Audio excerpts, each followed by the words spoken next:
Sajek valley, মেঘে ঢাকা এক টুকরো স্বর্গ। বাংলাদেশের ভ্রমণ প্রেমীদের কাছে এক নামে পরিচিত সাজেক ভ্যালি। পার্বত্য চট্টগ্রামের রাঙ্গামাটিতে অবস্থিত এই জায়গাকে অনেকেই বলেন বাংলাদেশের দার্জিলিং, কেউ বলেন মেঘের উপত্যকা।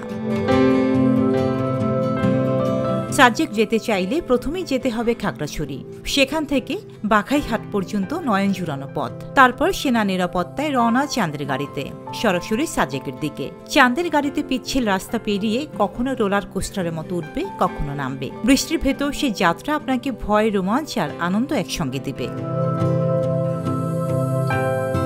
এই পথেই আছে কাসালং আর গঙ্গারাম নদীর মিলন। বৃষ্টি ঝরে পড়া সেই নদীর পাশটুকু যেন কোনো সিনেমার দৃশ্য।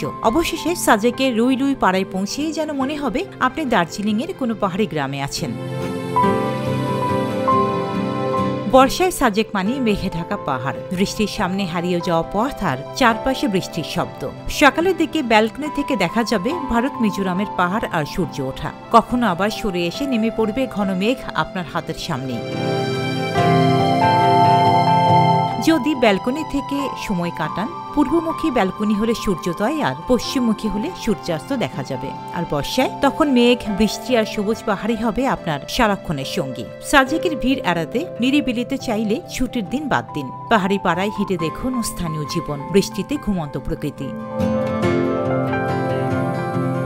তবে বর্ষায় সাজেক ভ্রমণে সতর্কতা নিতে হবে। বর্ষায় রাস্তাগুলো পিচ্ছিল ও কাদাময় হয়ে থাকে, তাই অভিজ্ঞ চালক ও ভালো অবস্থার চাঁদের গাড়ি নির্বাচন করা জরুরি। প্রয়োজনে গাড়ির টায়ার, চেন বা অতিরিক্ত সুরক্ষা ব্যবস্থা থাকতে হবে। ঠান্ডা, সর্দি, জ্বর, অ্যালার্জি, ডায়রিয়ার ওষুধ সঙ্গে রাখুন। বর্ষার সময় যোগ থাকতে পারে, সঙ্গে লবণ বা কর্পূর রাখা ভালো। রেইনকোট, বর্ষাতি, ছাতা, জলরোধী ব্যাগ, কভার, প্লাস্টিক প্যাকেট অবশ্যই নিন। জুতো হিসেবে ট্রেকিং স্যান্ডেল বা ভালো গ্রিপওয়ালা কিটস নিন। থাকার জায়গা আগেভাগে বুক করুন। রিসোর্টে জেনারেটর আছে কিনা, বিদ্যুৎ ও ট্রান্সপোর্ট আছে কিনা এসব আগেই যাচাই করে নিন। পাওয়ার ব্যাংক ও টর্চ সঙ্গেই রাখুন। কুয়াশা বা বৃষ্টির ভেতর একা দূরে যাওয়া বিপজ্জনক, তাই সতর্ক থাকুন। বৃষ্টির সময় পাহাড়ি রাস্তা ধসে যাওয়ার সম্ভাবনা থাকে, স্থানীয়দের সতর্কবার্তা গুরুত্ব দিন।